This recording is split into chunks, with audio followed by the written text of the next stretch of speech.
So ayan guys, dito kami sa Liloan. So ayan, wasak-wasak yung mga sasakyan dahil po no sa bagyong Tino. So ayan po, putik-putik po dito. So as you can see, mga sasakyan, gano'n na po ang situation dito sa Liloan, Cebu po mga kababayan. So hindi pa rin po naayos. At syempre po yung mga establishmento hindi pa rin po no nagbubukas. So as you can see din po dyan, sarado pa. At syempre po no yung mga na ano ng flash flood, okay? So ayan po ang sitwasyon dito. So bumaliktad ang sasakyan dahil sa lakas ng flash flood at syempre po no mataas ang tubig. So nandito tayo sa Liloan, Cebu no, sa mga hindi pa po nakakaalam. So yan po mga kababayan. So makikita din natin dito may Innova din po dyan no. So grabe. Tapos yung sasakyan kanina meron din sa baba. Ito may Innova din dito no. Yan. So ito puno ng saging. Nandito na rin sa puno ng mangga. Grabe mga kababayan, mga nakakalunos-lunos na pangyayari na nakakalungkot, pero ganito po no ang sitwasyon dito ngayon. Tapos ayan po mga kababayan, yung sasakyan nandyan na rin po. So pumunta po siya dyan sa bahay. Tapos marami pa po doon mga kababayan, mga sasakyan no. Yan. So mga kabahayan, dito sa gilid po no ng daanan nila, national highway nila. Grabe oh. Sir, ano nangyari sa bagyo dito? Mataas po ba? Nakarang signage sa Atlas ay tubig.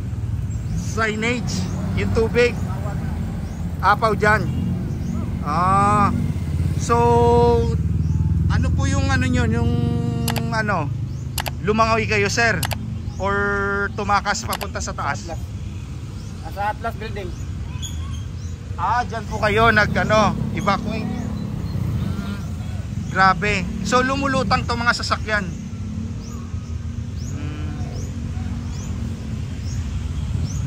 So anong tulong na ibinigay po dito? Ayan, may ano daw po. Wala may wala nagbibigay na truck. mga government ring anto dabang.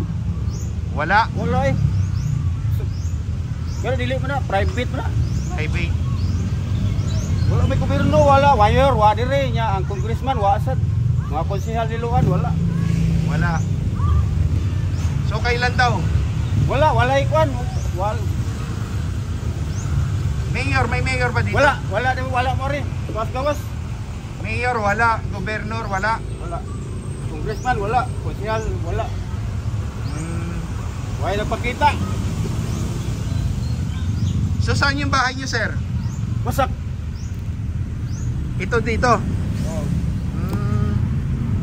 So kayo lang mag-isa sa bahay? Oo.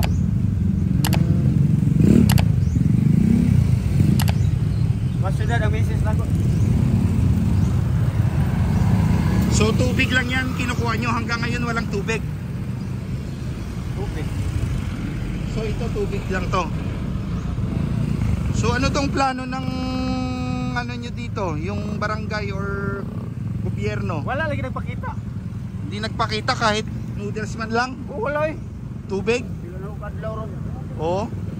3 araw na to. Oo.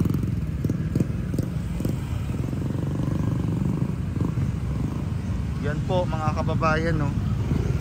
Mga sasakyan yan doon sa dulo. Grabe. Grabe.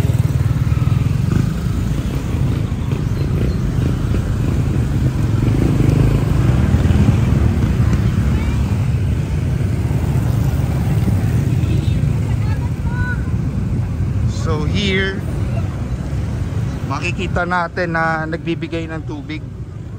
So may tubig libre. Ayan. So may lugaw din. May drinking water for washing. So private company po ito, madam. Anong company po yan? First tank, but it's okay. Oh, yan.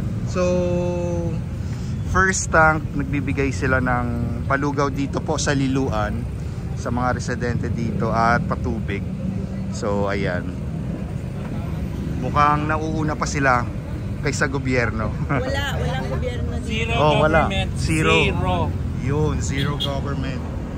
Ayan po mga kababayan. Nakita natin tambak din po yung mga sasakyan po doon na inanod, no. So, ayan na. Grabe. Thank you po, ma'am. Ayan. So, zero government. At ayan po. What's up? So, bagong-bagong sasakyan doon. Ayan. Inanod din. So, which means yung local government nila dito, so inaabangan nila at wala pa rin daw po, no, wala pa ring action na magbigay. So private company po ang nagbigay. As in putik na putik, no?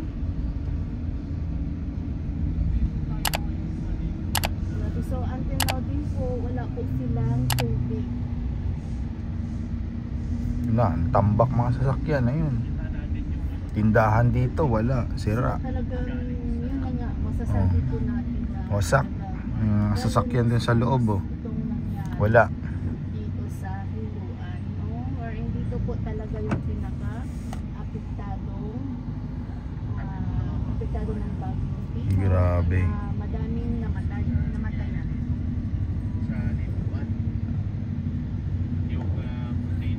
Sasakyan, oh. Grabe.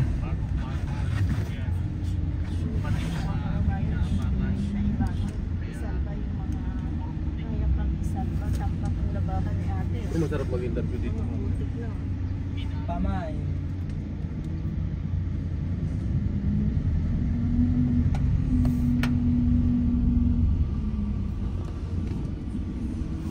So kahit pa paano, may nakikita po tayo na mga Putik-putik pa rin mga kababayan. Grabe, oh. Bahay nila po.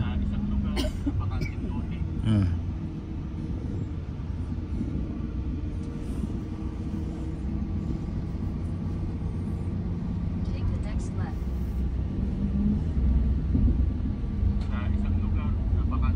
aso na ano. Kung yung madugi, iwi na lang namin yan. Nakatambak. Talagang na-record na audio i-upload yun. Grabe, oh. Yeah, so ayan po, no. Unloading na ng mga hygiene kit dito po sa evacuation center. Ano yung kanina? Yung elementary school? Tiltilino Elementary School. Yeah. So, DSWD, no? Bagong Pilipinas. So, hygiene kit. Okay? Tapos, yung isa, sleeping kit. So, kompleto yan. Okay? Sa administrasyon ng ating Pangulong Bongbong Marcos. So, alam nyo naman dati, yung DSWD, alam po natin, food box lang. Ito may kanya-kanya po, no? So, may hygiene kit, sleeping kit. So, yan po.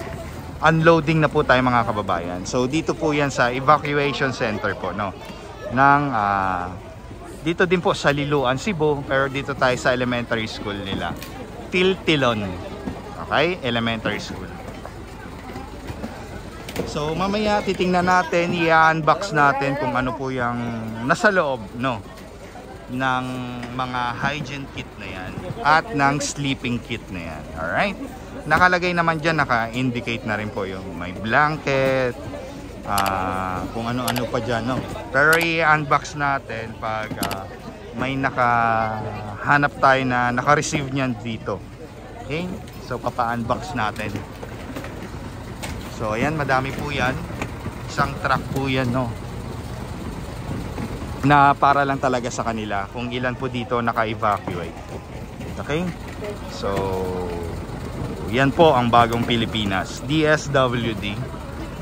Okay? Sa Administrasyong Marcos. Okay? So, hindi lang food packs. Hindi naman sila magpo-food packs dito kasi nagluluto naman dito ang DSWD. Hindi po sila pinapabayaan. Okay? Hindi po sila pinabayaan ng gobyerno. So, here, makikita natin na may nilutong giniling. Okay? So, yan. So, municipality pala ang Liloan. Akala ko city. So, yan. So, 500 daw nandito, no, na evacuees. So, 500 sa umaga, 500 mamayang sa dinner. So, may breakfast naman sila. So, for lunch po ito ngayon nila. Giniling. Alright? So, ayun, may mga ano po sila, patubig din po doon, no, ng DSWD. Yan. So, kompleto po yan, mga kababayan. So, isang truck ng DSWD, syempre, naka-red plate yan. Gobyerno yan eh. So, ang dami. 500 yan. Yan po, mga kababayan. Grabe. Ganyan ang gobyerno ng Marcos. Diba? Nililingap ang ating mga kababayan. Dahil sa kalunos-lunos na pangyayari. Na binaha po sila, flash flood po sila, no? Na flash flood po sila.